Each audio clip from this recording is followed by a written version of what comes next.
Bonjour à tous, bienvenue dans notre 4e épisode de notre podcast POV, Point of View. Aujourd'hui, nous allons parler des mots qu'il serait bon de bannir. En tout cas, nous allons amener une réflexion sur chacun de ces mots pour qu'on puisse comprendre comment ils agissent sur notre mental, sur notre inconscient et comment ça manipule notre façon d'être, notre façon de penser globalement et aussi comment ça peut constituer des chaînes, comment ça nous retient, comment ça nous empêche d'évoluer ou d'aller vers un meilleur nous. Alors, est-ce que vous avez entendu dire ou est-ce que vous faites partie de ceux qui disent les Guadeloupéens, ils ne sont pas sérieux, il ne faut pas travailler avec eux. C'est doucement le matin, pas trop vite le soir. Hein? Ou alors, plus largement, en sortant un peu de notre communauté, qui disent trop gentil, trop couillon. Alors, restez ici, cet épisode est pour vous. Madame. Est-ce qu'on a eu l'occasion de t'appeler Chabin? Moi? Issa, Quelle question? Chabin. Quelle question? Qui a Chabin? Bien sûr. J'ai du mal à dire ça. Oh, j'ai du mal à dire. Bien sûr qu'on m'a appelé Chabin.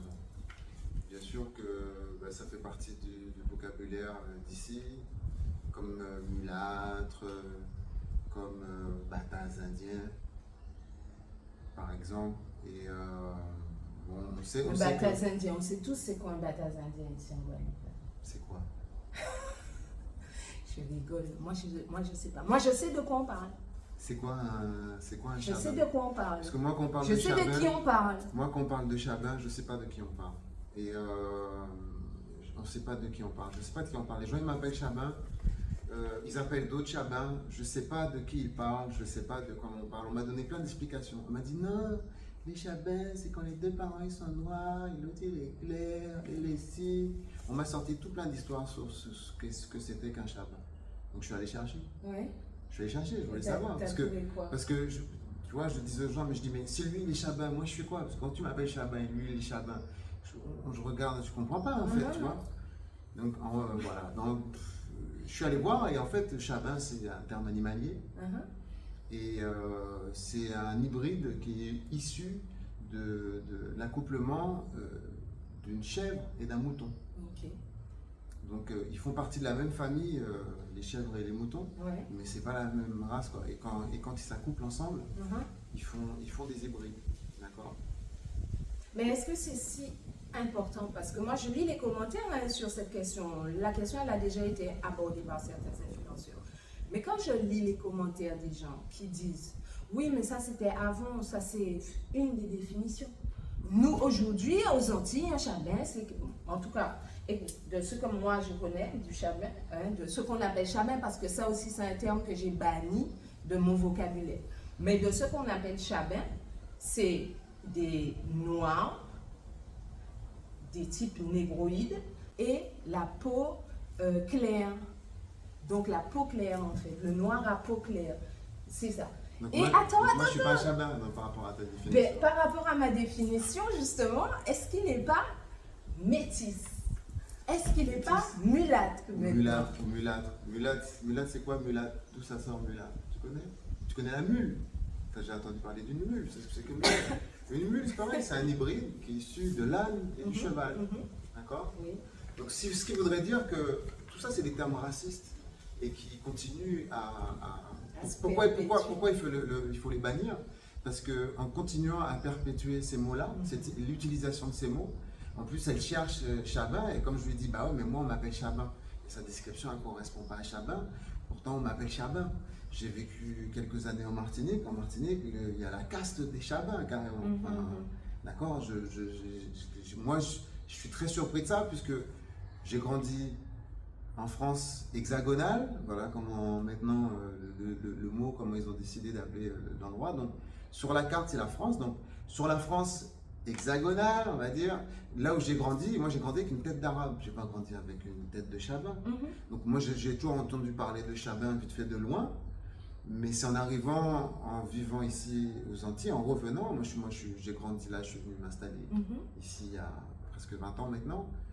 D'abord en Martinique, et en Martinique, j'ai découvert ce que c'était que d'être un chabin. Ok. D'accord? Je ne savais pas c'était quoi être un chabin. Donc, le chabin, au final, en Martinique, c'est quoi? Ben, un chabin, alors en Martinique, ça va loin parce que j'ai même vu des blancs. Les blancs pays en Martinique, ils les appellent chabins. Ah oui, d'accord. C'est-à-dire qu'un blanc qui est ami avec les noirs, qui vit avec les noirs, c'est un chabin en Martinique. Mhm. Tu vois, ça va jusque-là. Oui, oui, je vois. Donc j'ai vu. Donc ça devient plus un terme qui représente toutes les personnes de la communauté qui sont claires de peau. Voilà, on dirait ça. Et du coup, en plus de ça, cette catégorie, à une certaine époque, jusqu'à aujourd'hui, peut donner des avantages. Moi, par rapport, chez les Américains, les Afro-Américains, la communauté ou anglophone, on appelle les light skin. Ouais. Il y a une grosse discussion autour des light skin. C'est très compliqué. Ouais. Même Malcolm X, qui était Malcolm X, était attaqué sur ça. Dès qu'on est un peu plus clair, c'est-à-dire que le jeu de l'esclavage et du colonialisme, donc, qui fonctionne avec le racisme, et le racisme, c'est une classe de race. Et donc chez les humains, ils ont donné cette classe de race. Et ici, il y a des classes pour chaque étiquette de couleur de peau. C'est-à-dire que mon père ici en Guadeloupe n'était pas un chabin, mon père c'était un rouge, par exemple. Donc les rouges, c'est ces gens qui ont la peau très cuivrée au soleil, c'est des rouges. Tu vois, c'est pas des noirs. Moi, j'ai jamais entendu par contre cette expression-là. Toi, là, t'es pas loin d'être une rouge, quoi, tu vois. Oui, mon papa était un peu rouge, hein. C'était un clair de peau, mais brûlé par le soleil. C'était un rouge, comme mon père. J'ai entendu ça, j'ai entendu dire ces choses-là. Donc, et c'est vrai que il y a toute cette classification de couleur de peau, du plus noir au plus clair. Tu vois. Le plus noir, on lui fait plein de remarques aussi, comme quoi il est noir comme du charbon. Il y a des termes qui sont très péjoratifs. Donc chabin, mulâtre, tout ça, ce sont des termes racistes, métis. D'accord? Moi, alors métis, moitié-moitié. Pourquoi moi, métis, alors il y en a qui me disent. Métis, c'est mélangé. Métis, c'est mélangé. Mais pourquoi moi, on dit que je suis un carteron? Carteron, oui, c'est parce que carteron, c'est par rapport à si ta mère était totalement blanche, ton père totalement noir, ou des trucs comme ça. C'est-à-dire c'est pas ça. Animaux, en gros. Voilà, c'est la classification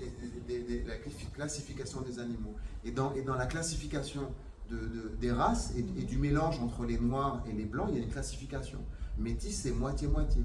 Moi, on m'a toujours dit, mais tu es 50-50, c'est bien, blablabla, tu vois. Métis, c'est moitié-moitié. Oui, parce qu'il y a des trucs qui sont bien. Mais après, quand j'étudie les choses, comme quand je vois chez les autres, il y a les carterons.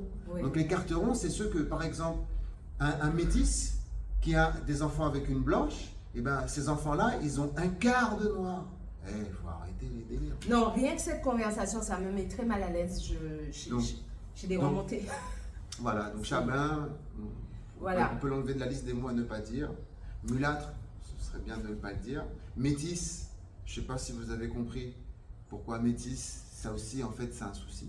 Ouais, d'accord, parce que c'est une classification raciste, tout simplement. Donc si tu n'es pas raciste, tu n'emploies pas de mots racistes. D'accord. Moi, ce que je voudrais dire aux gens qui continuent à utiliser ces termes, nous en tout cas on a fait le choix de ne pas les utiliser et d'en utiliser d'autres. Et vous, moi, comme je disais au début, le sentiment que ça donne, c'est que ce mot, comme un égrégore, puisqu'un mot c'est une entité énergétique aussi, comme un égrégore, il crée quelque chose. Il crée quelque chose d'animal. Et nous, on est des esprits, on le dit maintenant, on le sait, on est des esprits incarnés dans un corps, on est des êtres spirituels, on est des êtres divins. Mais là, quand on s'appelle par des noms qui sont péjoratifs, je ne dis même pas des noms d'animaux, les animaux ne sont pas moins que nous. Moi, c'est dans ma considération des choses. Mais quand on s'appelle par des noms qui ont été choisis par des personnes pour nous détruire, en fait, on perpétue cette programmation. C'est une programmation, ça s'appelle comme ça, c'est un programme. On te donne déjà la direction de ce que tu vas faire, de comment ta vie va se dérouler, de comment on va tirer les ficelles de ta vie. C'est pas pour rien qu'aujourd'hui, les noms des gens ont une importance. Les noms de famille moqueurs, vous voyez, tout ça, il y a une énergie et puis il y a des intentions dedans. Quand tu veux casser, quand tu veux par exemple posséder quelqu'un, tu lui donnes un nom. Vous voyez, tu lui donnes un nom. Tu le renommes. Quand la personne a perdu son nom, quand elle a oublié son nom, elle a perdu qui elle était. Elle a perdu son âme. D'accord? Vous êtes dans le contrôle de la personne. Eh bien, c'est de la même manière. C'est de la même manière que je fais attention aux mots que j'utilise. Et c'est pour ça qu'Issa, il parlait de France hexagonale. Il n'a pas dit métropole. Parce qu'il ne faut pas utiliser ce mot-là, c'est un mot colonial. Donc si tu considères qu'il y a une métropole, ça veut dire qu'il y a une colonie. D'accord? Allez chercher les définitions des mots dans les dictionnaires, vous allez bien voir. Il y a une colonie, il y a une soumission en plus, d'accord? Il y a une dépendance. Il y a une dépendance Okay. à la métropole. Voilà, c'est la métropole, la mère patrie. Le centre. Le centre.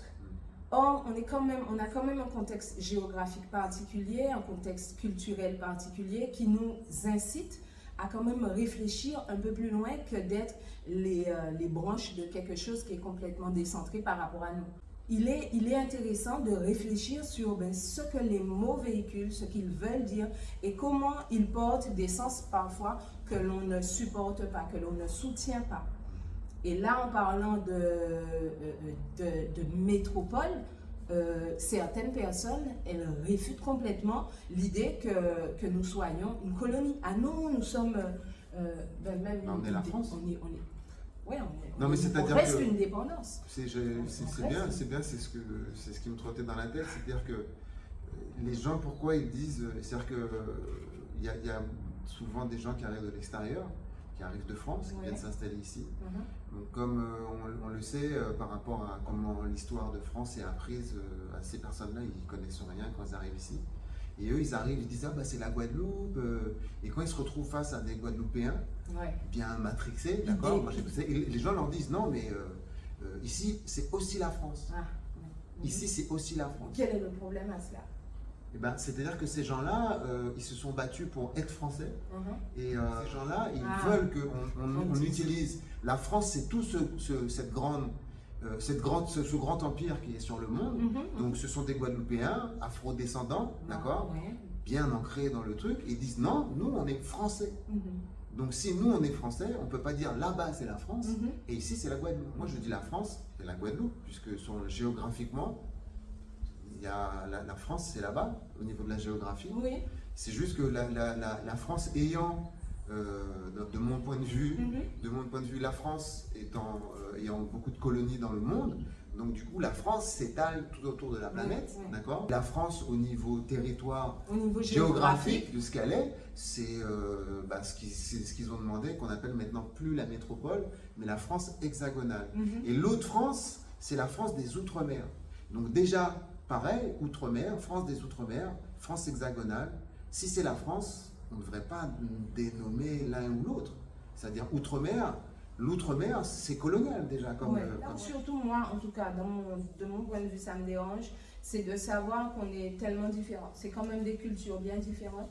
Il y a une vraie fracture, fracture culturelle. Des histoires communes, mais un passé quand même différent. Oui, on a des histoires communes, on est certes francophone ici en Guadeloupe, mais moi qui ai grandi en France, je suis arrivé dans les Antilles, bien que étant d'origine antillaise, je suis arrivé dans un autre pays, une autre culture, une autre façon de penser, une autre façon de fonctionner. Et j'avais des difficultés à m'adapter. Et je pense que si la vie n'aurait pas fait en sorte que je me retrouve bloqué là, je serais parti. parce que le blocage a fait que je suis resté. Mais honnêtement, je pense que je ne serais pas resté parce que c'est très, très, très différent. C'est vraiment très différent. C'est différent. Déjà, c'est insulaire. Quand on vient du continent, on ne fonctionne pas comme sur les îles. Sur les îles, ce concept-là, je vois une grosse différence que moi, quand j'arrive en Martinique, par exemple, je suis catégorisé chabin, alors qu'en France, j'étais catégorisé arabe, tête d'arabe. Et je suis ni l'un ni l'autre, en fait, de ma propre définition de moi-même. Je suis ni l'un ni l'autre. Donc c'est compliqué. Donc, ça nous amène au fait que par rapport à l'insularité qu'on a ici, la distance et puis pas forcément le même climat.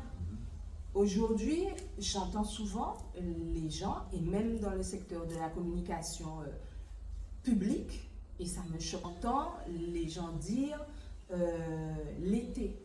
en parlant de la période des grandes vacances, juillet, août, l'été.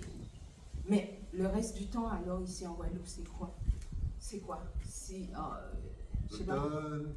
L'hiver. L'automne, on ramasse des châtaignes. L'hiver. Et puis des noisettes. Parce qu'on a des noisettes et des châtaignes ici. Ouais. Il y a des noisettes et des châtaignes. C'est pareil, je pense que oui, ces fruits-là. C'est vraiment des questions de saison. Même ces fruits-là, ils devaient avoir des noms par les natifs qui étaient là. Oui. Ce qu'on appelle les châtaignes. Tu vois, de là où même viennent ces fruits, parce qu'il y a beaucoup de choses qui ont été importées ici. Mais comment dire, ces fruits-là, ils avaient des noms. Mais ils ont été renommés par rapport au paradigme européen. Ouais. On a des pommes cannelle, il y a des châtaignes, donc des châtaigniers. Le châtaignier, ça ressemble à un fruit à pain, mais quand on l'ouvre, il y a plein de graines qui ressemblent vraiment aux châtaignes. Les châtaignes de France, là. Les châtaignes de France, elles sont dans des mais ça n'a rien à voir en France. Épilées. Ah. Non, le châtaignier, c'est pas le même arbre. Il n'a pas les mêmes feuilles, il ne ressemble pas du tout à un fruit à pain. C'est pas de la même famille. Et les gousses c'est les graines, uniquement la graine qui se ressemble. Parce que les châtaignes en France, c'est une gousse qui est à peu près la taille de ma main, avec des épines assez dures, que tu dois ouvrir, et dedans, il y a ces graines. Et les graines ressemblent vraiment aux graines du châtaignier. Donc encore une fois, ces fruits-là, ils doivent avoir des noms, mais les Européens, quand ils ont vu ça, ils ont dit, ah, ça ressemble au châtaigne, donc on va appeler ça châtaigne. Vu que c'est déjà Christophe Colomb qui a découvert l'Amérique, tu n'as pas trop la non, c'est pas l'Amérique. Non, il a découvert l'Inde et les Indiens. De l'autre côté, quoi. Il a réussi à arriver en Inde. Ça, c'est pareil, Indien. Pourquoi on dit aux enfants, Christophe Colomb a découvert les Amériques? Excusez-moi, j'espère que vous suivez. Parce que nous, là, on vous a déjà fait comprendre que métropole, niet, d'accord? Là, on est passé sur Christophe Colomb. On a dit métropole, on a dit aussi Chabin. On a dit Chabin. Métis. On a dit métis, on a dit mulâtre. Tous les termes Je vais revenir sur le fait de répéter que tous les termes qui cultivent le racisme ne sont pas sérieux. On va revenir sur ça. Mais là, on vient sur, mais comment se fait-il que Christophe Colomb ait découvert une surface de terre, une terre qui était habitée, donc déjà connue et existante? Comment se fait-il qu'il ait découvert? Il a découvert quoi? Il s'est rendu compte de quoi? Et qui était là avant? Puis finalement, on nous amène quelque chose du point de vue de celui qui est venu, mais pas du point de vue de celui qui était là. Ceux qui étaient là, ils avaient des noms, ils avaient des histoires. Des connaissances, des cultures. Ils avaient de la spiritualité, voilà. des cultures. Déjà le tabac, le cigare et tout, c'est de là. C'est les natifs d'ici qui cultivaient les cigares, du tabac. Ils fumaient par le nez, tout ça. Il y a beaucoup de peuples en Caraïbes quand ils sont arrivés. Donc il y avait les Kalinago, il y avait les Arawaks, les Caraïbes. Je crois qu'il y avait 4 ou 5 peuples quand ils sont arrivés. De toute façon, la Caraïbe, c'est très très grand, du nord au sud. Et c'est des peuples qui étaient forcément de famille et cousins avec les autres peuples des continents à côté, où il y avait les Mayas et les Incas et tout le reste.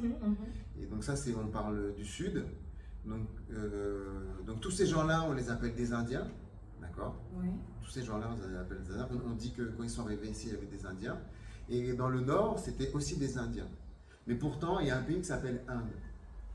Donc, c'est là où je ne comprends pas. D'accord. Moi, quand j'étais petit, j'avais un vrai problème avec ça. C'est lui qui m'a fait réaliser ça. Et moi, je pensais quand j'étais petit que les Indiens, enfin, je pensais pas, j'en étais genre convaincu.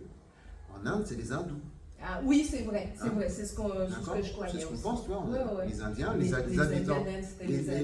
habitants de l'Inde, le pays Inde, on les appelle les hindous. Et les Indiens, c'est ici en Amérique, quoi. Même ça, c'est inventé. Mais bon, même ce cri-là, mais bon, on va pas revenir sur ça. Même ça, c'est un délire. Anyway.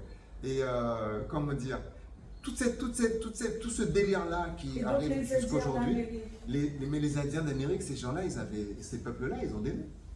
Donc, c'est pas des Indiens. Hein? Les gens qui habitent en Amérique, c'est pas les Indiens. Non, les Indiens, ils viennent de là. Les gens qui font non, c'est quoi? Le ouh, parce que ça c'est une blague en fait.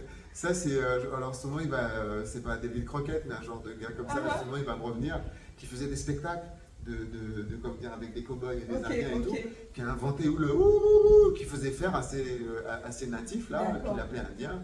Enfin bon, c'est tous des mythes qui ont été, c'est vraiment des mythes qui ont été créés, qui ont été inventés. Indien, pourquoi? Parce que Christophe Colomb, quand on lui donne les subventions, l'argent pour traverser, donc on lui donne l'argent et puis bon, on lui donne pas beaucoup d'argent parce qu'il part seulement avec 3 bateaux. Ouais. Comparé aux expéditions de l'époque, 3 bateaux c'était pas beaucoup. Ok. Et puis 3 vieux bateaux avec des vieux, enfin voilà, il part avec du vieux matos parce qu'il n'a pas beaucoup d'argent. Et le gars, il part pour ouvrir une voie pour aller aux Indes. Parce que le business, le plus gros business de l'époque, c'est le business des épices et de la soie et tout ça. Et les Marco Polo, tout ça, ils ont ouvert la voie pour faire le tour de l'Afrique et puis arriver jusqu'en Inde. Mais celui qui va trouver une voie plus rapide, il fera plus d'argent. Okay, d'accord. Ouais. Celui qui trouvera une voie plus rapide. Donc ça y est, ils sont à peu près d'accord, ils arrivent à faire comprendre certains d'accord que la Terre est ronde et que du coup on peut faire le tour. Et que tu n'es pas obligé de faire le tour de l'Afrique pour arriver en Inde. Si on va tout droit là, on traverse la mer, on va tout droit là, on y va. Mais le tout droit là, pour eux, à l'époque, dans les cas, il n'y avait rien. Au bout du tout droit, il y a un trou, tu tombes. Ah bon? Ouais. Ok, d'accord. Okay. Il y avait, tu sais, c'était bon, voilà. Au bout du tout droit, la terre elle est plate, et au bout du tout droit, la mer elle tombe dans le vide, les abysses, quoi. Okay. Tu vois, ça tombe dans le vide. Donc les marins, ils avaient super peur, il a failli y avoir une mutinerie, parce qu'au bout d'un certain temps de traversée, les marins, ils ont commencé à dire à Colomb, ouais, bon. On sait qu'il n'y a rien, tu nous emmènes où? Voilà, c'était compliqué. Non, enfin, comme l'histoire est racontée. Hein. Mais bon, on sait que ça a été raconté parce que la majorité des gens qui embarquaient avec lui n'avaient pas les connaissances pour savoir que les vents, les cartes et tout ça. Christophe Colomb, il avait cette connaissance-là. Donc il arrive, les premiers endroits il arrive, c'est ici, en Guadeloupe, hein, les îles de la Guadeloupe ou quelque chose comme ça. Ce qui est logique, puisque quand on part depuis comment dire, le Cap Vert, les vents, les alizés, ils vont t'emmener directement à la Désirade. Okay. Donc il y a des marins qui ont fait le test, c'est comme ça. Et puis après, il y a des histoires de saison, et puis à savoir à quel moment, grâce à l'hivernage, tu peux retourner grâce au vent en Europe. Parce que les cartes géographiques, c'est quelque chose, mais il y a les cartes des vents. Colomb, il a eu ces cartes-là, il a eu cette connaissance-là, il a eu les subventions, il est parti pour aller trouver l'Inde. Est-ce que tu penses que Colomb, même s'il savait que ce n'était pas l'Inde, il pouvait leur dire que ça ne l'était pas? Donc il a menti. Il a menti dès le départ. Il ne pouvait pas dire aux gens, je vais partir là-bas, vous inquiétez pas, je ne sais pas où je vais et je vais revenir avec de l'or. Il ne pouvait pas leur dire ça. Il fallait qu'il leur dise, je vais tel endroit et je vous ramènerai les preuves que je l'ai trouvé. Tu vois? Donc il fallait qu'il ramène de l'or et des preuves qu'il avait trouvées.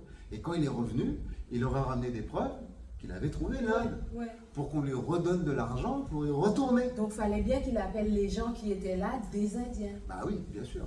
Et puis ceux qui sont revenus, ils ont continué l'histoire. Ouais. Et puis comme ceux d'avant avaient dit que c'était des Indiens, ils ont continué à dire que c'était des Indiens. Et là on est en 2024. On est en 2024. C'était en 1400 et quelques, d'accord? Et on est en 2024. Ce sont toujours des Indiens. Ce sont toujours des Indiens, d'accord, dans la langue de tout le monde. Et quand je leur dis non, on ne dit pas des Indiens. On va me dire, ah oui, des Amérindiens. Mais Amérindien, c'était pas l'Amérique non plus. Amérindien, c'est Américo de Vespucci. On connaît, comment ils s'appellent? Les Sioux, les Paoni, les Cherokees, il y a énormément, ils avaient tout plein de noms. Mais c'est noms. vrai qu'après, ils ont tellement, ils se sont parlé de ces territoires-là, donc c'est ça aussi. Et puis ils ont génocidé ces peuples-là. Ouais, aussi. Et maintenant, on retrouve ces peuples-là, le peu qu'on en retrouve, ils sont dans des réserves. Et des fois, les réserves dans lesquelles ils sont, et comme ils ont été déplacés, ne sont même pas sur les terres originelles de leurs ancêtres. Tu vois? Donc, Voilà. Donc, indien, amérindien, on ne peut pas utiliser ces mots-là par respect. Concernant ces personnes-là. Par respect à tous ces peuples-là, aux ancêtres de ces peuples-là. Ils ne s'appelaient pas des Indiens, ni des Amérindiens, ni des Indiens d'Amazonie. Ça n'existe pas, des Indiens d'Amazonie. Ouais. Alors, il y a un terme, et ça va être notre dernier terme, que je n'emploie plus concernant la langue que l'on parle, c'est le mot créole. Concernant cette langue-là, il y a quand même un linguiste chercheur qui apporte des solutions, des propositions. Lui, il soutient que cette langue, notre langue, c'est une langue africaine, tout simplement. C'est une langue sur une base africaine, comme de nombreuses langues du continent qui existent. Et il le prouve par ses recherches, par l'étymologie de nos mots, notre conjugaison, la façon d'utiliser les mots, et tout cela attaché à la spiritualité, parce qu'il explique, il montre et il prouve, il s'appelle Jean-Luc Divial, que cette langue elle a une symbolique africaine. Donc, elle découle d'une culture symbolique. Et il explique comment chaque mot porte quelque chose. Chaque mot porte une vibration. Chaque mot veut dire quelque chose. Et on ne conçoit plus la langue en termes de mots détachés, mais en termes d'histoire, de symbolique. Je ne comprends pas, Karine. C'est pas les Blancs qui ont fait une langue pour les colons qui ont fait une langue pour pouvoir parler aux esclaves. Voilà. C'est ce que tout le monde pense, c'est ce que tout le monde se dit, que c'est les Blancs qui ont créé le créole, que le créole est français. D'ailleurs, je vais l'utiliser là pour une facilité d'échange avec vous, puisque j'allais vous dire que ce Jean-Luc Divial il propose le Wusikam ou le Wuchikam, donc une langue africaine revisitée. Eh bien, le créole en question, beaucoup pensent que ce sont des langues françaises, des langues à base française, que ce sont des langues françaises modifiées, que la langue en question possède plus de mots français que de mots africains, que de mots portugais, que de mots espagnols ou que de mots anglais. Et en vérité, quand on mène une recherche étymologique, on se rend compte que l'anglais possède plus de mots français que le Wuchikam ou le créole, ou les langues dites créoles ne possèdent de mots en français. Et qu'au contraire, le français a emprunté certains mots, de nombreux mots d'ailleurs, à l'Égypte antique. Et ce sont les mêmes mots que nous avons empruntés à l'Égypte antique. Donc il y a une vraie recherche qui est menée là-dessus qui fait qu'aujourd'hui, je décide de ne pas appeler ma langue créole ou seulement pour parfois me faire comprendre. Mais c'est vrai que ce terme-là, c'est un terme qui veut dire ce qui vient d'ailleurs et qui est né dans les îles. Donc en général, quand on parle de créole, on ne parle pas de nous, on parle des béquets, on parle des blancs qui sont venus. Regardez les définitions. Voilà, et qui sont nés dans les îles. Les blancs, les européens, les leucodéens qui sont nés dans les îles et qui vivent dans les îles. C'est cela qu'on appelle les créoles. Donc voilà pourquoi je ne me sens pas concernée par ce terme-là. Et je ne sens pas non plus ma langue concernée par ce terme-là. Je ne soutiens pas le fait que l'on dise que c'est une descendance du français. Parce qu'au fond, on m'a prouvé, et ce n'est pas juste un caprice de ma part ou du chauvinisme de ma part de vouloir absolument me détacher de la France. C'est vraiment, j'ai des preuves que ma langue appartient plus à une construction africaine qu'à une construction française. Et pour appuyer sur ça, donc plutôt que de dire c'était les colons, qui fonctionnaient avec les esclaves, les Africains qui étaient déportés et qui étaient soumis à l'esclavage, qui venaient de plein de pays différents, ils avaient des langues différentes, et pour se comprendre, eux entre eux, et fonctionner et pouvoir survivre et organiser la résistance, ils ont créé le Wusikam. Ouais. Donc une autre façon de voir. La colonisation, elle est partout, et le changement, il est partout aussi, et il est pour partout de chacun. Commencer avec le verbe, avec chaque mot, avec regarder comment on les emploie, faire attention à son verbe, c'est très important. Oui. On vous invite à le faire et puis à regarder un peu plus loin. Si vous êtes intéressé par plus, moi je vous donne un petit truc comme ça. Je parlais pour parler un petit peu des démarches de décolonisation qui ont déjà existé, qui ont fonctionné. Il y a eu Sankara qui était là, d'accord. Et Sankara, il a réussi à changer son pays, qui s'appelait Haute-Volta, en Burkina Faso, pour que justement les gens puissent récupérer un nom d'un pays qui leur appartient, et puis tu vois, qui ait une vraie signification, qui soit la leur. Je ne sais plus exactement la définition de Burkina Faso, mais je sais qu'elle a une bien plus belle définition que seulement la Haute-Volta. Et pour donner un exemple, il y a des pays, tous les pays n'ont pas suivi, mais je sais que par exemple le Cameroun, je connais l'origine du mot Cameroun, qui n'est pas du tout africain. Parce que le Cameroun c'était une colonie portugaise, et en portugais, camerounes, ce sont des crevettes. Donc voilà, ils ont appelé les pays crevettes parce qu'il y avait plein de crevettes. D'accord. Donc, en gros, nous avons partagé avec vous les éléments de langage que nous décidons de transformer, de changer, des codes et des programmations que nous décidons consciemment de stopper, de casser ou de reconstruire. Et on n'a pas dit les mots pour tous les mots qu'on remplaçait. On dit l'hexagone, on dit l'hexagone, et ma foi, comme ça, tout le monde il est content. France, l'hexagone, la France, l'hexagone. Quand on se parle entre nous, on dit la France. Nous, quand on dit la France, on sait de quoi on parle. Voilà, sinon on dit la Guadeloupe, on sait où est la Guadeloupe. On sait où est la Guadeloupe, voilà. Créole, on dit Ouchikam, donc notre langue, c'est notre langue. Et les Batas indiens, comment tu les appelles? Ce sont des Guadeloupéens aussi. Ouais. Des Guadeloupéens d'Inde, on peut dire. Ouais, là du coup, eux, ce sont des vrais Indiens. Des vrais Indiens, des Guadeloupéens. Ce sont des vrais Indiens. Puisque en Guadeloupe, on a les vrais Indiens, mais ils sont arrivés après. Ils n'étaient pas là quand ils sont arrivés. On a encore plus la preuve que toute cette histoire, c'est une grosse blague. Ouais. Sur place. Et les Batas indiens, c'est assez péjoratif des Indiens qui sont mélangés avec les Africains sur place. C'est pareil, ce terme-là, je pense pas, nous on le réutilise, mais il ne vient pas de nous. Non. Je pense que ça vient forcément des colons qui ont dit, ah bah tiens, ça c'est des Batas indiens, quoi. C'est même pas un vrai Indien, c'est même pas un vrai nègre, c'est un Batas indien, quoi. Encore moins que moi, quoi. Donc on ne peut pas utiliser des termes qui rabaissent autant les gens. Donc arrêtez, faites quand mesquin atine, négrion achivé grené à haut. Discrimine autant les gens qui soient aussi mauvais. Et notre richesse à nous, la Guadeloupe, c'est que on ne peut pas se dire qu'on est que ça, ou que ci, ou que ça. La Guadeloupe, c'est l'humanité, au niveau religieux, spirituel, les religions sont représentées, même s'il y en a des majorités et tout ça. Les peuples sont représentés, même s'il y a, mais...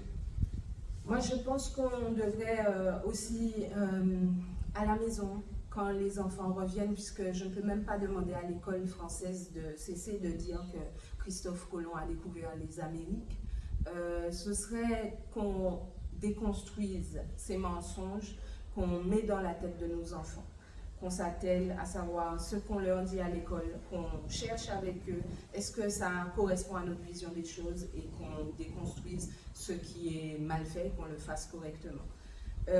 Enfin, je vais terminer en disant que cette phrase disant on ne peut pas travailler avec les Guadeloupéens, certes c'est difficile avec une majorité. Pourquoi? Parce qu'il y a des circonstances. Ces circonstances sont réellement, à mon sens, atténuantes quand on cherche à les comprendre. Ça ne va pas être l'objet aujourd'hui de ce podcast, on va en reparler. Mais ces circonstances atténuantes, il faut qu'on en parle, il faut qu'on le vulgarise, il faut que tout le monde comprenne pourquoi il agit comme ci, comme ça, et qu'il se corrige lui-même. Mais nous, continuer à dire ça, ça veut dire, c'est comme si on arrosait à chaque fois une plante, on arrose une plante. À qui ça va servir? Celui qui le dit, si les Guadeloupéens, ça ne lui sert pas du tout. Ça ne servira jamais à son business parce qu'il envoie toute son énergie ailleurs et pas dans la construction de sa communauté. Quand tu es Guadeloupéen, tu dis ouais, les Guadeloupéens, ceci, les Guadeloupéens, cela. C'est tu es Guadeloupéen, toi tu parles de que toi. Tu méprises. Tu parles de toi-même, tu Moi, te ça méprises, m'amuse pas de me craches mépriser. dessus. Il faut arrêter de dire ça. Moi, je suis pas d'accord. Effectivement, je suis pas d'accord. Et les problèmes administratifs qu'on a en Guadeloupe, ah ouais, Guadeloupe, qu'on ci, qu'on ça, non, ils sont français. Les problèmes administratifs guadeloupéens, ils sont français. Ça, c'est vrai. C'est un système français. C'est un système français dans lequel on est, qui nous marre et qui nous cause des problèmes. Qui nous correspond pas, bien sûr. Qui ne nous correspond pas, qui nous formate d'une certaine façon. Et cette façon-là, nous devons la casser. Nous devons vraiment la casser parce que c'est cela aussi qui est à l'origine de notre réputation. Le fait d'attendre sur des aides. Déjà, ce ne sont pas des aides, ce sont des dus, mais bon, on en a déjà parlé, on reviendra là-dessus. Mais qu'on soit dans cette mollesse, dans ce truc-là, dans cette crainte, dans cette peur, et dans cette envie de rester tout seul. On demande qu'ils baissent les prix. Dans cette envie de toujours faire tout seul, dans cet ego surdimensionné, non. Corrigeons-nous, tout simplement. Et il y a une bonne quantité quand même qui ne correspond pas à ce profil-là. Si on travaille de plus en plus ensemble, on va se, comment on dit, chien et fréquenter chien au attraper pisse, et bien là, ça va être dans le sens positif. À force de nous fréquenter, on va déteindre de manière positive les uns sur les autres. Voilà. Je vous dis à très bientôt dans notre prochain podcast. À bientôt.